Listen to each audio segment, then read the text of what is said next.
नमस्कार दोस्तों, TIU 2.0 में आपका स्वागत है। जो पहली वीडियो डाली थी हमने वो हेलो एल्केन हेलो एरीन पर डाली थी, उसका पार्ट फर्स्ट हो चुका है। पार्ट 2 स्टार्ट कर रहे हैं और ये शुरू करेंगे हम IUPAC नॉमेनक्लेचर से।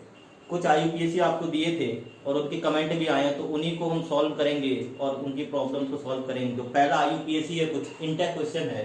तो पहला क्वेश्चन है 2 क्लोरो 3 मिथाइल पेंटेन, इनकी संरचना बनानी है आपको, स्ट्रक्चर्स बनाने हैं। तो इसमें शुरुआत हम कहाँ से करते हैं? सबसे पहले क्वेश्चन में हम क्या देखते हैं कि उसमें मुख्य श्रृंखला क्या होती है। तो मुख्य श्रृंखला क्या होती है इसमें देखिए आप, पेंट मतलब कितने कार्बन होते हैं? 5। तो सबसे पहले आप श्रृंखला को ढूंढिए, 5 कार्बन बना दीजिए। कार्बन बन गए 5। अब एन का मतलब क्या होता है? एकल आबंध, मतलब पांचों कार्बन के बीच में एकल आबंध या सिंगल बॉन्ड होना चाहिए। इनको आप नंबर दे दीजिए, चाहे इधर से दे दीजिए चाहे इधर से, नंबर देते हैं, ठीक है। तो 1 2 3 4 5, 5 कार्बन है। अब ये चीजें लगानी है आपको। क्लोरो को क्या लिखते हैं हम? Cl, और मैथ मतलब एक कार्बन, ठीक है ना। तो 2 पर लगाना, तो 2 कार्बन ये। अब देखो 2 जगह है, कार्बन 4 बॉन्ड बनाता है, 2 बॉन्ड बन चुके हैं, 2 बॉन्ड हम बना सकते हैं, एक ऊपर या नीचे। तो या तो Cl आप इधर लगा दो या इधर लगा दो। और बाकी 3 पे क्या लगाना आपको? मैथिल, मैथ मतलब एक कार्बन और इसके आसपास 3 हाइड्रोजन, या इसको हम शॉर्ट में CH3 या CH3 भी लिख सकते हैं। और बाकी बचे इसमें हाइड्रोजन लगा देंगे। तो ये उसका आंसर है, ठीक है, पहले क्वेश्चन का। तो क्वेश्चन नंबर 2 है इंटेक्स का। वो कुछ ये है 1 क्लोरो 4 साइक्लोहेक्सेन, 1 क्लोरो 4 एथिल, उसके बाद साइक्लोहेक्सेन, साइक्लोहेक्सेन।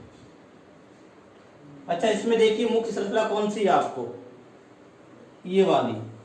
साइक्लो मतलब चक्रीय श्रृंखला, बंद श्रृंखला, क्लोज चेन, और हेक्स मतलब 6 कार्बन, मतलब ऐसी श्रृंखला जिसमें 6 कार्बन, और वो श्रृंखला कैसे होनी चाहिए? बंद होनी चाहिए। और एन मतलब उसमें एकल आबंध लगे हैं। तो कुछ इस तरीके से श्रृंखला बनेगी।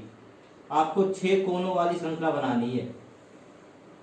तो ये बन गई, देखिए इसमें 1 2 3 4 5 6 कोने, मतलब ये क्या है?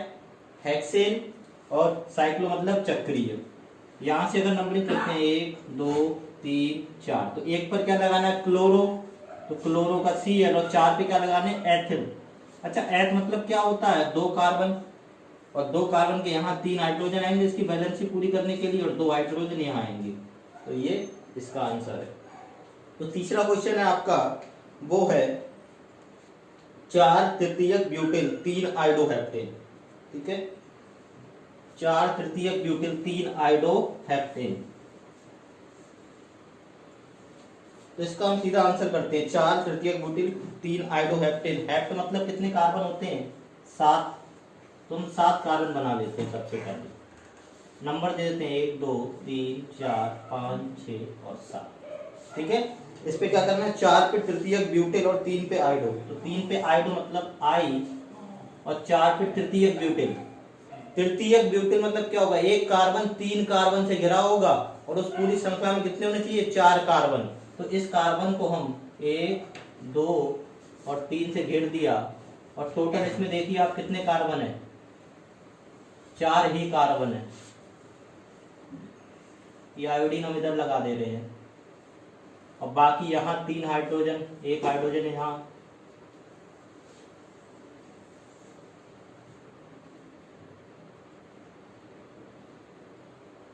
ठीक है, तो ये हो गया 3 आइडो 4 तृतीयक ब्यूटिल और हेप्टेन। अगला जो IUPAC है वो है 1,4 die bromo ब्यूटुइन, 1,4 die bromo ब्यूटुइन।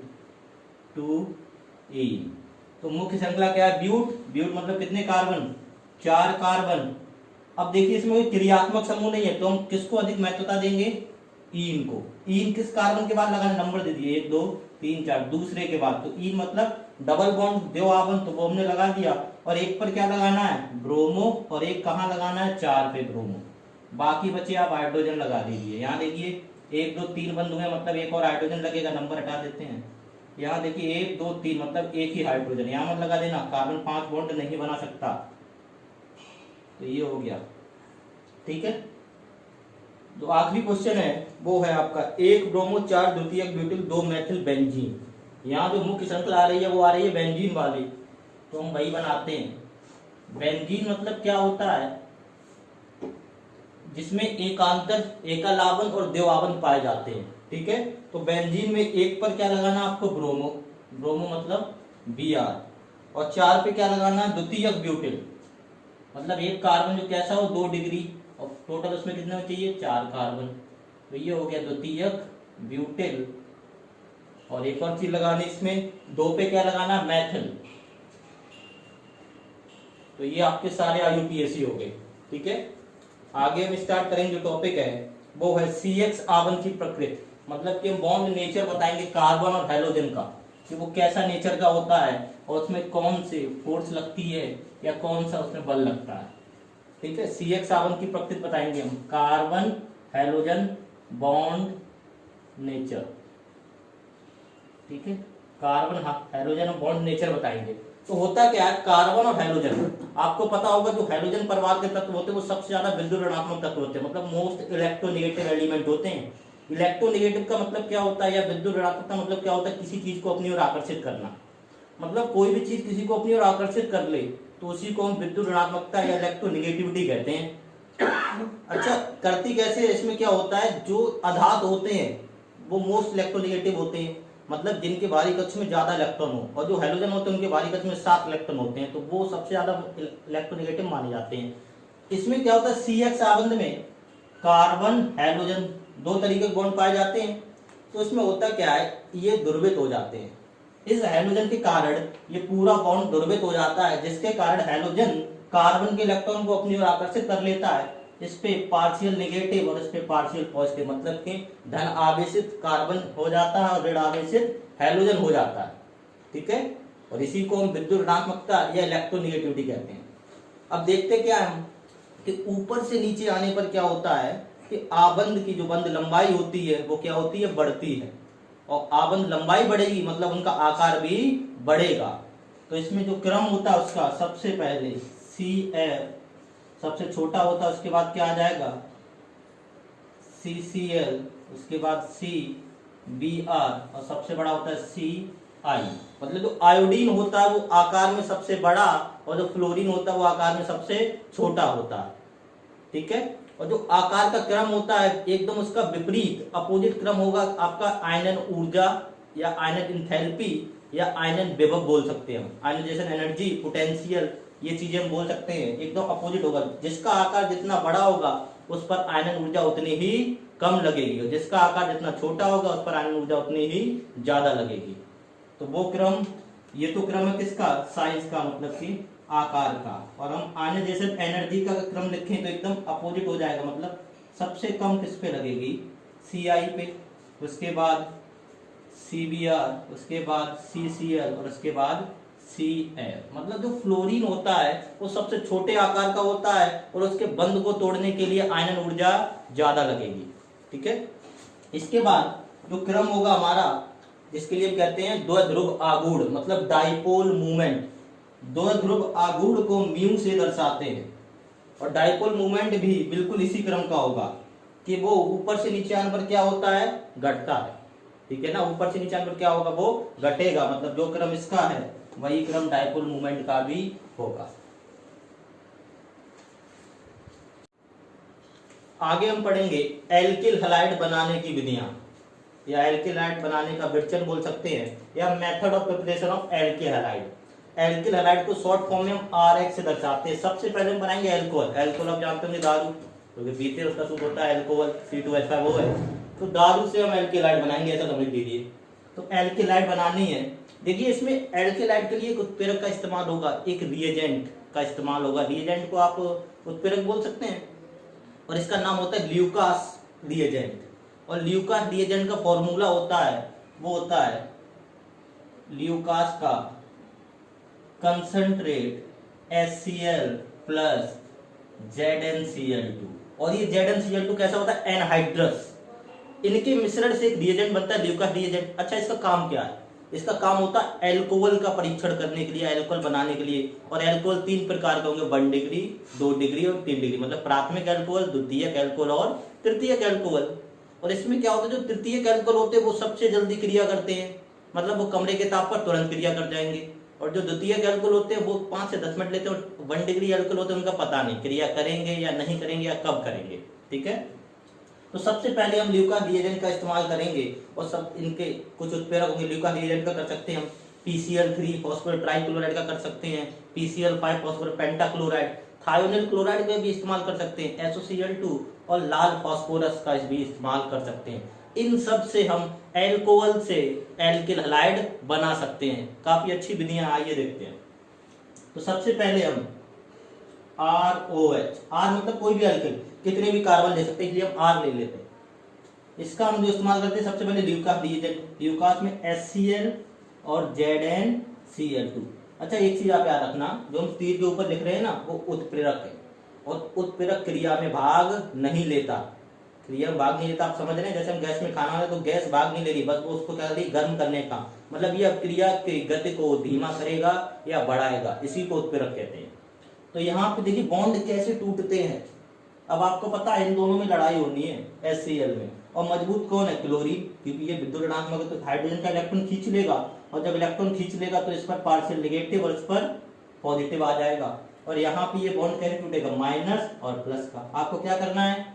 Opposite charge को जोड़ देना है, जो विपरीत आवेश है उनको जोड़ देना। देखिए ये इनके साथ जुड़ जाएगा, और ये देखिए OH और H जुड़ के क्या बनता है? जल, पानी, H2O बनेगा। तो क्या बन जाएगा हमारा? RCl plus H2O। RCl plus, देखिए बन गया एल्किल हैलाइड। आगे हम बनाएंगे इसको सोडियम ब्रोमाइड से और सल्फ्यूरिक अम्ल से। चलिए हम दारू का इस्तेमाल कर लेते हैं, मतलब एथेनॉल का। इसके लिए हमने इसकी क्रिया करवाई है NaBr, मतलब सोडियम ब्रोमाइड, और ये किसमें इसमें डाला हमने? H2SO4। H2SO4 तो जानते होंगे, सल्फ्यूरिक अम्ल मतलब तेजाब। तो इसमें ये कैसे टूटेंगे? ये एसिडिक नेचर का है, अम्लीय माध्यम का है, और अम्लीय माध्यम में H2SO4 कैसे टूटता है? H प्लस में और HSO4 मतलब हाइड्रोजन सल्फेट में। तो ये बॉन्ड कैसे टूटेंगे? H प्लस और HSO4 माइनस में, और ये Na प्लस का और Br माइनस का, यहाँ पर ये माइनस और ये प्लस का। अच्छा, इसमें देखिए जो एथेनॉल है हमारा बनना क्या? एल्किल हैलाइड, तो एथिल ब्रोमाइड बन जाएगा C2H5Br प्लस, बाहर क्या निकलेगा? ये और ये आपस में जुड़ जाएंगे, मतलब sodium hydrogen sulphate NaHSO4 plus क्या बचा? OH और H मतलब कि H2O, और जल बाहर निकल जाएगा। जल ये नहीं नदी बह जाए इतना बाहर निकल जाए, जल एक आध बूंद निकलता है उसमें, मतलब टेस्ट ट्यूब जो परख नदी के ऊपर होता है ना उस पर लग जाते हैं। ठीक है, तो ऐसे हम बनाएंगे। अगला जो हम बनाएंगे वो बनाएंगे PCl3 फॉस्फोरस ट्राइक्लोराइड से। अच्छा, फॉस्फोरस ट्राइक्लोराइड की स्पेशल जो बात क्या है, वो अवक्रिया को 3 गुना कर देता है, मतलब अवक्रिया क्या करेगा? 3 गुना बढ़ा देता है, और उसमें फॉस्फोरस एसिड अम्ल बाहर निकलता है। तो हम कोई भी उदाहरण लेते हैं, C2H5OH मतलब कि ethanol plus PCl3 phosphorus trichloride. अच्छा, ये कैसे टूटेगा? फॉस्फोरस आपको पता है प्लस का, और हाइड्रोजन तो हमेशा किसके होते हैं? माइनस के, और यहाँ पे ये माइनस और ये प्लस। अच्छा, हमने अभी बोला था फॉस्फोरस ट्राइक्लोराइड क्या करता है? क्रिया को 3 गुना बढ़ा देता है, मतलब ट्रिपल कर देता है, तो इसको हम 3 लिख देंगे। ठीक है, अब इनकी बैलेंसिंग करेंगे, या बैलेंसिंग में आप देख लोगे ये इसके साथ जुड़ेगा और ये इसके साथ जुड़ेगा। जब ये 3 हो जाएगा तो ऐसे बनेगा C2H5Cl3 प्लस POH का होल थ्राइस, या इसको हम ऐसे भी लिख सकते हैं, यहाँ लिख दें क्या? H3PO3, और इसको हम क्या बोलते हैं? फॉस्फोरस एसिड या ऑर्थोफॉस्फोरस अम्ल। तो ये बनेगा इसमें। आगे हम PCl5 के साथ क्रिया करेंगे, C2H5OH plus PCl5 phosphorus pentachloride. और जो फॉस्फोरस पेंटाक्लोराइड जो बॉन्ड इनके ब्रेकडाउन होते हैं, मतलब कैसे टूटते हैं, वो कुछ इस तरीके से PCl3 में, और 2 Cl बचे ना, 2 Cl हम ऐसे लिख देते हैं। ठीक है, एक H इस Cl के साथ जुड़ जाएगा क्योंकि H होता है प्लस का, ये ऑक्सीजन इसके साथ जुड़ जाएगा और ये Cl आके इसके साथ में, मतलब कि एथिल क्लोराइड बनेगा C2H5Cl plus POCl3 and plus HCl, जो कि क्या है, गैस है। इस तरीके की रिएक्शन होगी, ऐसे पूरी होगी, दोनों विपरीत वाले आपस में जुड़ जाएंगे। हमारा जो मुख्य उत्पाद क्या है यहाँ पे, एथिल क्लोराइड या 1 क्लोरोएथिल, ये हमको बनाना है। तो हमने इससे बना लिए। आगे हम बनाएंगे लाल फास्फोरस, ठीक है ना। लाल फास्फोरस से हम क्या बनाएंगे, एथिल क्लोराइड ही बनाएंगे। और उसके बाद बनाएंगे हम थायोनिल क्लोराइड। थायोनिल क्लोराइड का सूत्र पता होगा आपको, SOCl2। तो हमने C2H5Cl और इसकी क्रिया की हमने डायरेक्ट रेड फास्फोरस और हैलोजन के साथ में। लाल फास्फोरस में प्रबल उत्प्रेरक, वो सीधा एल्कोहल को बदल देगा एल्किल हैलाइड में, तो ये बन जाएगा C2H5Cl। आगे इसी का हम इस्तेमाल कर लेते हैं। यहाँ पे हम आगे इस्तेमाल करेंगे SOCl2 का, थायोनिल क्लोराइड का। अच्छा, इसको अलग ही कर देते हैं। तो एल्कोहल की हमने क्रिया की C2H5OH की हमने SOCl2 के साथ, SOCl2। अच्छा, इसमें कैसे बॉन्ड टूटता है, ये ऑक्सीजन इसके साथ जुड़ जाएगा तो क्या बन गया, SO2 सल्फर डाइऑक्साइड गैस बन गई। एक Cl इसके साथ जुड़ जाएगा, मतलब कि HCl बाहर। अच्छा, बचा क्या, C2H5Cl। तो ये इतनी सारी अपक्रियाएं जो थी, वो अपक्रियाएं थी हमारी एल्कोहल से एल्किल हैलाइड बनाने की सर्वोत्तम विधि थी। अब आपने देखा होगा ये सारे एल्कोहल एलिफेटिक थे, मतलब कि खुली श्रृंखला वाले, लेकिन इनसे हम फिनॉल से एल्किल हैलाइड नहीं, फिनॉल से हम एरिल हैलाइड नहीं बना सकते, मतलब हम हेलोएरीन का निर्माण नहीं कर सकते। क्यों नहीं कर सकते हैं, क्योंकि जो होता क्या था फिनॉल में, आप देखिए फिनॉल क्या होता है, कुछ इस तरीके का होता है। अच्छा, ये जो बॉन्ड होता है ना, यहाँ कार्बन छुपा हुआ होता है, ये कार्बन और ऑक्सीजन के बीच में द्विआवन वाली प्रक्रिया आ जाती है, मतलब डबल बॉन्ड का नेचर आ जाता है। और डबल बॉन्ड के आने से इनके बंध इन वाले एकल आबंध से अधिक मजबूत हो जाते हैं, जिनको तोड़ना बहुत ही कठिन होता है। इसलिए हम इस विधि से हेलोएरीन नहीं बना सकते, केवल एल्किल हैलाइड ही हम बना सकते हैं। ठीक है, अभी हमने एल्कोहल से एल्किल हैलाइड बनाए थे, अब हम एल्केन से एल्किल हैलाइड बनाएंगे। और यहाँ पे हम हैलोजन का इस्तेमाल करेंगे। और कहाँ से बनाएंगे हम, फ्री रेडिकल, मतलब मुक्त मूलक से। ठीक है, अब हम एल्केन से एल्किल हैलाइड बनाएंगे और फ्री रेडिकल द्वारा। फ्री रेडिकल आपको पता होगा, मुक्त मूलक, मतलब कि जो फालतू में घूम रहा है, जो एकदम स्वतंत्र है, जिसको कोई भी रोक टोक नहीं रहा है, एकदम मुक्त है। ठीक है, उससे हम बनाएंगे। एल्केन का उदाहरण ले लेते, CH3, CH2, CH2 और CH3, मतलब ब्यूटेन। जब इसकी क्रिया हमने की Cl2 के साथ, हम ऐसे लिख दे रहे हैं Cl2 को, और यहाँ सूर्य का प्रकाश, यहाँ पे जो उत्प्रेरक, मतलब उत्प्रेरक कह सकते हैं, कमरे के ताप पर क्रिया होगी और सूर्य के प्रकाश की उपस्थिति में होगी। ठीक है, UV मतलब अल्ट्रावायलेट रेडिएशन, पराबैंगनी किरण। इसमें क्या होगा, मुक्त मूलक बनेगा कैसे, इनमें होमोलिटिक विजन होगा, फिजन होगा, होमोलिटिक मतलब इसमें समयुग्म जैसे टूटेंगे। अच्छा, एक बॉन्ड में 2 इलेक्ट्रॉन होते हैं, ये अपना इलेक्ट्रॉन ले जाएगा और ये अपना इलेक्ट्रॉन ले जाएगा, मतलब क्लोरीन के 2 मुक्त मूलक बन जाएंगे। और मुक्त मूलक बनेंगे, इनके साथ क्रिया करेंगे, और जब क्रिया करेंगे यहाँ मिश्रण प्राप्त होता है, एक 1 डिग्री का और एक 2 डिग्री का। तो कुछ इस तरीके 2 उत्पाद बनेंगे, CH3, CH2, CH2, CH2, Cl, और एक बनेगा CH3, CH2, CHCl और CH3। ठीक है, ये 2 डिग्री एल्किलाइड है और ये 1 डिग्री एल्किलाइड है। अब आपसे कोई पूछे 1 डिग्री एल्किलाइड मुख्य होता है या 2 डिग्री अधिक मात्रा में कौन बनता है, तो याद रखना 2 डिग्री या 3 डिग्री अधिक मात्रा में बनते हैं, मतलब वो मेजर प्रोडक्ट होता है, और दूसरा वाला 1 डिग्री वाला माइनर प्रोडक्ट, मतलब कि अल्प मात्रा में बनेगा। इसके बाद हम पढ़ेंगे एल्कीन से एल्किलाइड कैसे बनेंगे। यहाँ पे एक बात आएगी जो कि किताब में नहीं दी गई है, लेकिन क्वेश्चन है उसके किताब में, जो इसको कहते हैं मार्कोनिक नियम। और मार्कोनिक नियम क्या होता है, अब हम बनाएंगे एल्कीन से एल्किल हैलाइड।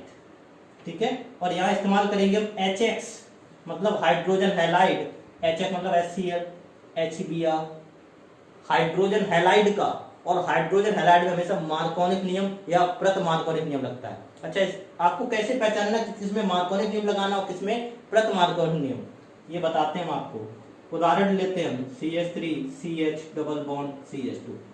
सबसे पहली बात, यहाँ पे योगात्मक क्रिया होगी, मतलब कि एडिशन रिएक्शन होगा। जितनी भी डबल बॉन्ड वाली या ट्रिपल बॉन्ड वाली रिएक्शन होती है सब में योगात्मक क्रिया होती है, एडिशन, एक कभी भी सब्स्टिट्यूशन नहीं हो सकता। तो मतलब जहां भी हम इसके साथ क्रिया करेंगे दोनों चीज जुड़नी है। अब निर्धारित ये करना है कि वो चीजें कहाँ जुड़ेंगी। अब मान लो इसकी क्रिया हम करवाएं HCl के साथ में, हाइड्रोजन हैलाइड के साथ में, तो इसमें ये बॉन्ड, ये प्लस का और ये माइनस का। अब बात रही कि ये कहाँ जुड़ेगा और ये कहाँ जुड़ेगा। जुड़नी वहां पे है जहां पे डबल बॉन्ड होता है, और डबल बॉन्ड कहाँ है, इन दो कार्बन के बीच में। डबल बॉन्ड कहाँ पे है, यहाँ पे इन दो कार्बन के बीच में। एक तो कार्बन ये है और एक कार्बन ये। मार्कोनिक नियम क्या कहता है, मार्कोनिक नियम कहता है कि आप माइनस वाला समूह वहां जोड़िए जहां पे दो आवरण के बीच वाले कार्बन पे हाइड्रोजन की संख्या कम हो। ठीक है ना, ये किताब में नहीं दिया गया, आपको याद रखना है या लिख लेना है कहीं पे कि मार्कोनिक नियम क्या कहता है कि जहां पे आपको माइनस वाला समूह ये है ना, माइनस वाला समूह वहां जोड़ना है जहां पे जिन कार्बन पे हाइड्रोजन की संख्या कम हो, और वही कार्बन देखने हैं जिनके बीच में द्विआबंध पाया जाता है। तो माइनस वाला कहाँ है, यहाँ जुड़ेगा, और प्लस वाला यहाँ जुड़ेगा। अच्छा, जुड़ क्यों रहे हैं, ये स्वतंत्र घूम रहे हैं तो इनको जुड़ना है। और कब जुड़ेंगे, जब इनका बॉन्ड ब्रेक करेंगे, मतलब कि बॉन्ड टूटेगा। ठीक है, तो CH3C और यहाँ जुड़ जाएगा Cl और यहाँ बन जाएगा CH3, मतलब नाम क्या हो गया, 2 क्लोरोप्रोपेन, या इसका एक सामान्य नाम है, कल पढ़ाया था हमने, आइसोप्रोपिल क्लोराइड। ठीक है। अच्छा, एक और चीज है इसमें कि मार्कोनिक नियम पहचानना कैसे होता है। बहुत सारे बच्चों से कब सर मार्कोनिक लगाना है, कब प्रत मार्कोनिक लगाना है। अच्छा, आप एक चीज नोटिस कीजिए, हमने तीर पे कुछ भी नहीं लिखा है, मतलब मार्कोनिक नियम परऑक्साइड की अनुपस्थिति में होता है और प्रत मार्कोनिक परऑक्साइड की उपस्थिति में। अगर रिएक्शन ऐसे हो, एक तो ये बता दी मार्कोनिक वाली, अगर इसी तीर पर लिखा हो H2O2 या परऑक्साइड, तो आपको मार्कोनिक नियम नहीं लगाना, तो आपको क्या लगाना है, प्रत मार्कोनिक नियम। प्रत मार्कोनिक एकदम विपरीत होता है मार्कोनिक के। अभी हमने माइनस वाला वहां जोड़ा था जहां पे हाइड्रोजन संख्या कम थी। अब क्या करेंगे, अगर H2O2 लिखा है और लिखा है कि अब क्रिया परऑक्साइड की उपस्थिति में करनी है, तो माइनस वाला वहां जोड़ेंगे जहां पे हाइड्रोजन संख्या ज्यादा है। मतलब यही क्रिया है लेकिन उत्पाद अलग मिलेंगे। इसमें 1 क्लोरो मिला था, इसमें बनेगा CH3 CH2 CH2 Cl, इसमें मिलेगा हमको 1 क्लोरो प्रोपेन। ठीक है, ये मार्कोनिक नियम ये वाला है, और ये वाला क्या है, एंटी मार्कोनिक नियम। इस तरीके से अलग अलग उत्पादों का आपको यही ध्यान रखना है। तीर पे अगर मार्को कुछ नहीं लिखा है तो मार्कोनिक लगाना है, और कुछ लिखा है परऑक्साइड तो प्रत मार्कोनिक लगाना है। मार्कोनिक में हाइड्रोजन वो माइनस वाला समूह वहां जुड़ेगा जहां पे कार्बन का हाइड्रोजन संख्या कम होगी। ठीक है, अभी हमने हाइड्रोजन हैलाइड से एल्केलाइड बनाए थे, अब हम बनाएंगे हैलोजन से। हैलोजन से बनाएंगे, इसमें आपको याद रखनी है ये क्रिया विलायक की उपस्थिति में होती है। विलायक मतलब सॉल्वेंट। सॉल्यूट और सॉल्वेंट के अंदर क्या होता है, जो अधिक मात्रा में होता है ना, उसको हम सॉल्वेंट या विलायक कहते हैं। ठीक है, कभी कभी पानी विलायक का काम वैसे तो हमेशा करता है, लेकिन पानी फिलहाल कभी बेंजीन भी विलायक का काम कर जाता है, वहाँ पे पानी की मात्रा कम होती है। तो यहाँ भी हम क्या देखेंगे हैलोजन से, तो यहाँ डबल बॉन्ड है इस तरीके से, और ये क्रिया मान लो Cl2 के साथ कर रहे हैं। अगर देखिए यहाँ पे विलायक का इस्तेमाल हुआ है कार्बन टेट्रा क्लोराइड CCl4, ये क्लोरोफॉर्म से बनता है। क्लोरोफॉर्म आप जानते होंगे ना, पिक्चरों में रूमाल लगा के बेहोशी का काम करते हैं, वो क्लोरोफॉर्म होता है। तो वही है, इसका इस्तेमाल करेंगे हम। तो यहाँ पे क्या बनेगा, बॉन्ड टूट जाएगा और H दोनों Cl जुड़ जाएंगे और अलग अलग कार्बन के, मतलब कि 1,2 डाइक्लोरोएथिन बन जाएगा। ठीक है, अगली जो रिएक्शन है, अभी तक हमने देखी, आपने नोटिस किया होगा क्लोरीन और ब्रोमीन के ही हम एल्केलाइड बना रहे थे, हमने आयोडीन और फ्लोरीन का कहीं भी इस्तेमाल नहीं किया है। अच्छा, क्यों नहीं किया है, इसमें क्या होता है, इन सारी रिएक्शन से हम केवल हैलोजन में मतलब क्लोरीन और ब्रोमीन के ही एल्केलाइड बना सकते हैं, फ्लोरीन और आयोडीन नहीं बना सकते। कोई बनाता तो बिल्कुल गलत होगा, क्योंकि फ्लोरीन और आयोडीन के लिए अलग अलग वैज्ञानिक ने अलग अलग क्रियाएं दी हैं। फ्लोरीन क्या होता है, बहुत सबसे ज्यादा विद्युत ऋणात्मक तत्व कौन सा है हैलोजन में देखें तो फ्लोरीन। तो विद्युत ऋणात्मक तत्व क्या होता है, छोटे आकार का है, उसके बंध इतने मजबूत होते हैं वो किसी के साथ क्रिया नहीं करता है। आपको बताओ, जिसके बंध मजबूत होते हैं वो दूसरे साथ क्रिया क्यों करेगा। ठीक है ना, तो इसके आगे हम करेंगे। अगली जो रिएक्शन आएगी वो होगा फ्रैंकलस्टाइन। ये वैज्ञानिक का नाम है फ्रैंकलस्टाइन रिएक्शन।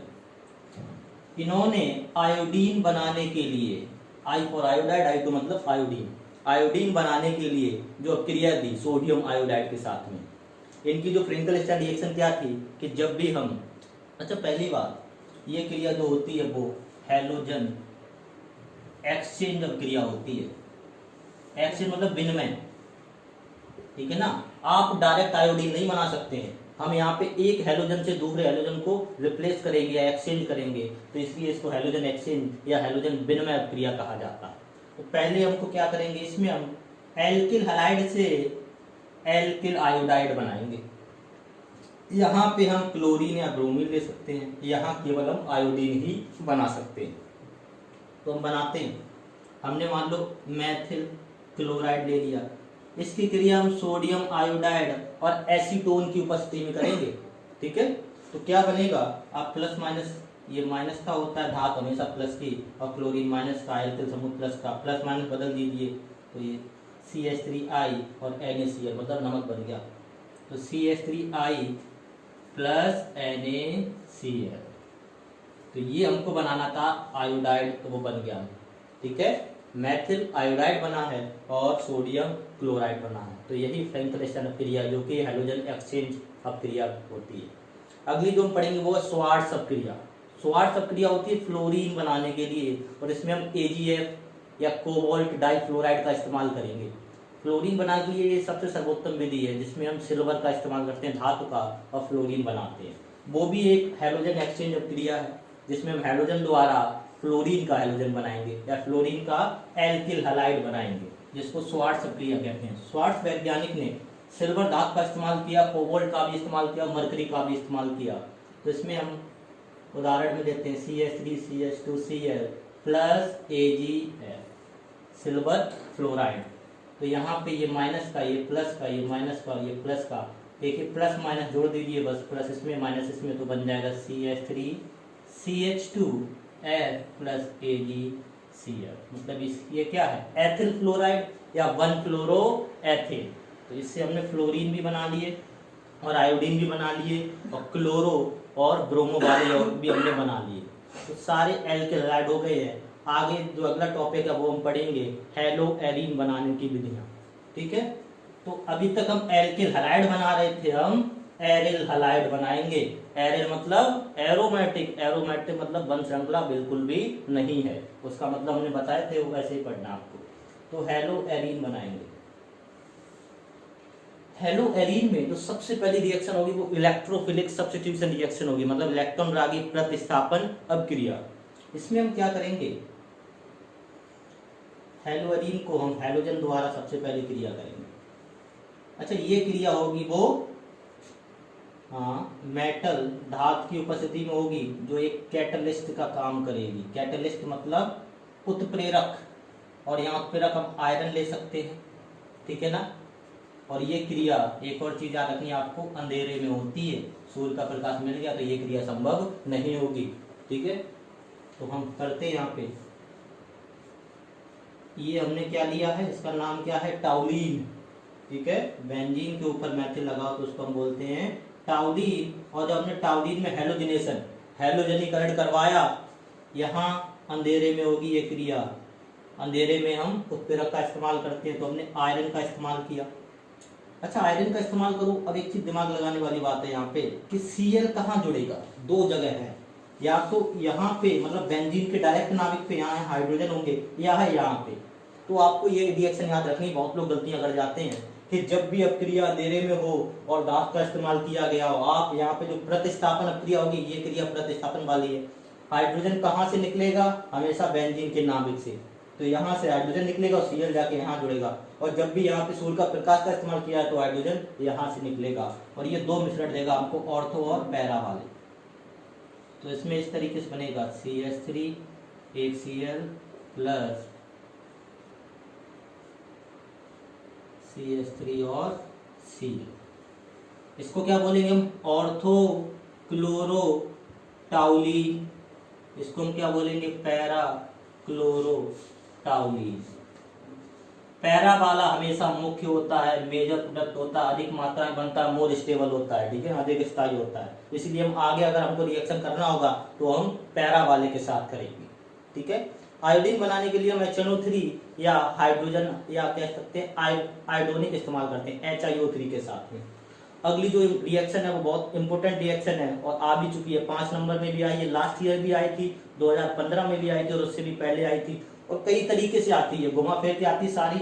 उसको हम सारे क्वेश्चन बता दें कैसे आएगी और आपको कैसे करनी है और उसमें क्या क्या लिखना है। तो अगली रिएक्शन का नाम है सैंडमेयर रिएक्शन, ठीक है ना, बहुत इंपॉर्टेंट रिएक्शन है ये इस चैप्टर की, सैंडमेयर रिएक्शन, ठीक है। सैंडमेयर रिएक्शन क्या होती है, इसमें एनिलीन से बेंजीन डाइएजोनियम सॉल्ट बनते हैं जो कि बहुत स्थायी होते हैं, और डाइएजोनियम सॉल्ट से हम क्लोरो या ब्रोमो वाले हेलोएरिन्स बना सकते हैं, इससे आप आयोडाइड भी बना सकते हैं। अच्छा, क्वेश्चन कैसे आता है कि आपको या तो क्वेश्चन आएगा कि सैंडमेयर अभिक्रिया क्या होती है, ये इसको घुमाएंगे तो कितना घुमा सकते हैं, वो क्वेश्चन कैसे आएगा आपको। दूसरा क्वेश्चन इसको ऐसे आ सकता है कि एनिलीन से या तो बेंजीन डाई एजो, एजो का बहुत लोगों को फॉर्मूला नहीं पता होगा, एजो का होता है N2, benzene die azonium halide बनाइए, या इससे क्लोरो या ब्रोमो या आयोडो बेंजीन बनाइए। सारे क्वेश्चन इसी में हो गए। या तो आ सकता है एनिलीन से क्लोरोबेंजीन बनाइए, एनिलीन से ब्रोमोबेंजीन बनाइए, एनिलीन से आयोडोबेंजीन बनाइए, या एनिलीन से बेंजीन डाइएजोनियम हैलाइड बनाइए, या वो क्वेश्चन दे सकता है कि बेंजीन डाइएजोनियम हैलाइड से क्लोरो या फ्लोरो वाले यौगिक बनाइए। तो यही सैंडमेयर रिएक्शन है। तो स्टार्ट करते हैं। इसमें एनिलीन क्या होता है, बेंजीन के ऊपर अमीन लगा होता है और एमीन का फॉर्मूला क्या होता है NH2, इसी को कॉमन नेमिंग में हम एनिलीन बोलते हैं।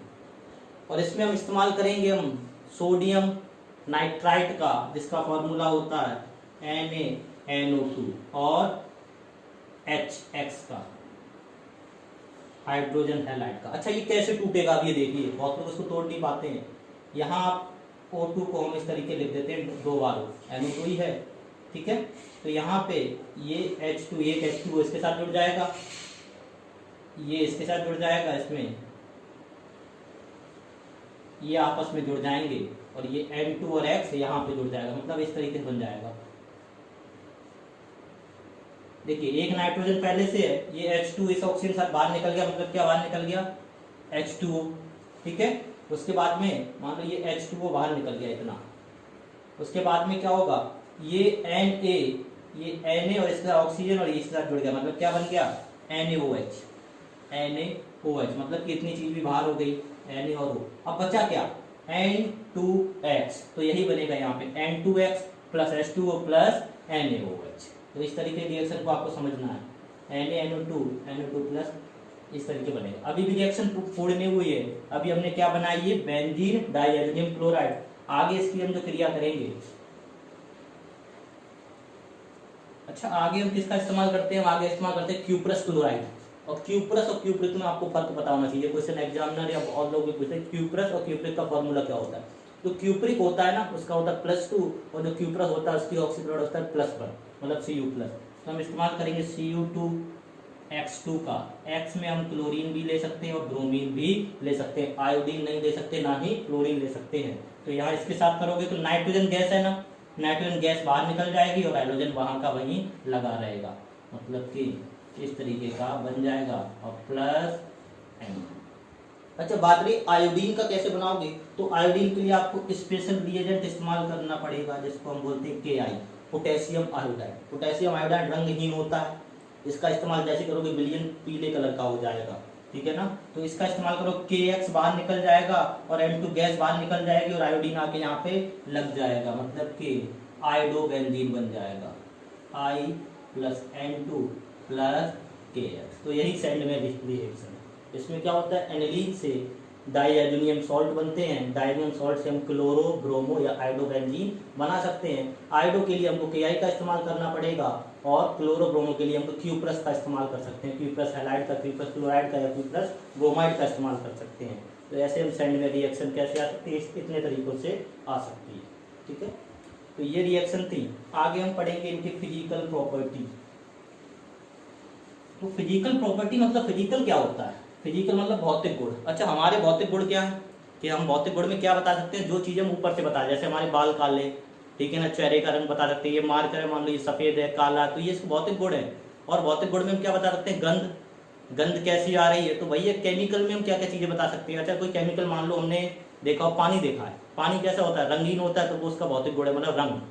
गंध आती है उसमें, नहीं आती, मतलब गंधहीन होता है, मतलब वो भी उसका भौतिक गुण है। गलनांक पुतनांक भी भौतिक गुण है, ठीक है, ये सारी चीज भौतिक गुण है। लेकिन हम पानी में चीनी मिला दे फिर क्या बनेगा? ये उसका रासायनिक गुण है, क्योंकि अब उसमें हम नहीं देख सकते कि कितना चीनी है कितना पानी है। तो भौतिक गुण में इतनी चीजें आती हैं। भौतिक गुण में जो हम पहला पॉइंट पढ़ेंगे वो हमारा होता है मेल्टिंग और बॉइलिंग पॉइंट, ठीक है। मेल्टिंग शॉर्ट में हम इसको हम लिख सकते हैं MP एंड BP, ठीक है, मेल्टिंग एंड बॉइलिंग पॉइंट। अच्छा, इसके साथ हम एक और चीज पढ़ लेते हैं, डेंसिटी, घनत्व, ठीक है। तीनों चीज हम एक साथ क्लियर कर लेंगे।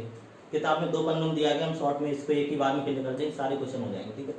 मेल्टिंग बॉइलिंग पॉइंट और घनत्व क्या होते हैं? ये कार्बन की संख्या के साथ बढ़ने के साथ साथ इनका भार भी बढ़ता है, और अगर कोई इसमें शाखा आ जाए तो घट जाता है, ठीक है। आपको ऐसे करना, आपका क्वेश्चन कुछ इस तरीके में क्वेश्चन दे दीजिए, आपको समझा देता हूँ। क्वेश्चन इस तरीके से आएगा कि आइसोप्रोपिल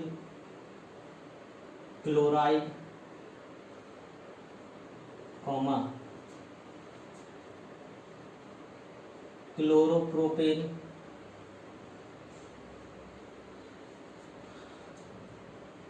क्लोरोब्यूटेन में। क्वेश्चन ये होगा, इनको इंक्रीजिंग ऑर्डर पे लगाइए, मतलब इनको बढ़ते क्रम में लगाना है। किसके? घनत्व के, या बॉइलिंग पॉइंट के, या मेल्टिंग पॉइंट के, मतलब गलनांक या क्वथनांक के। तो आपको क्या देखना है? सबसे पहले जिसमें कार्बन के नंबर ज्यादा होंगे उसका मेल्टिंग, बॉइलिंग पॉइंट और डेंसिटी तीनों चीजें एक साथ ज्यादा होगी। सबसे ज्यादा नंबर किसमें है?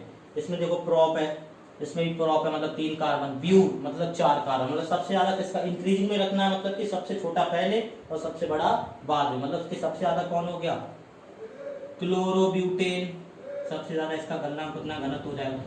अच्छा, इन दोनों में देखो प्रॉप प्रॉप, मतलब कार्बन की संख्या बराबर हो गई, तो इन दोनों में कैसे हम डिसाइड करेंगे? इनकी संरचना बना के। इसकी संरचना क्या होगी? आइसो वाली हमने बताया था, आइसो में क्या होता है? ऐसी शाखा बनती है।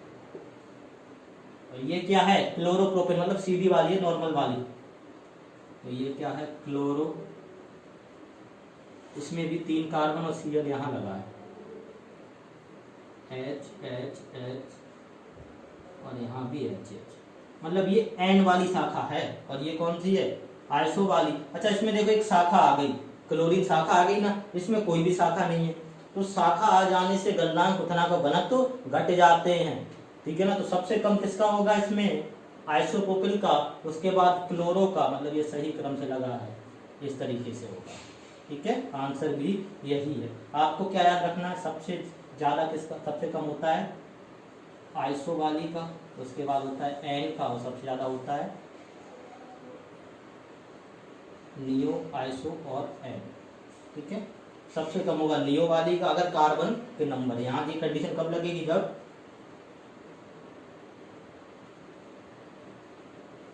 जब कार्बन के नंबर क्या हो? सेम हो, मतलब कि बराबर हो, तभी हमें लगाना है। नियो वाली सबसे कम, उसके बाद आइसो, सबसे ज्यादा होते हैं एन, मतलब कि नॉर्मल शाखाओं की, ठीक है। अगला जो पॉइंट है वो है सॉल्युबिलिटी, मतलब कि विलेयता।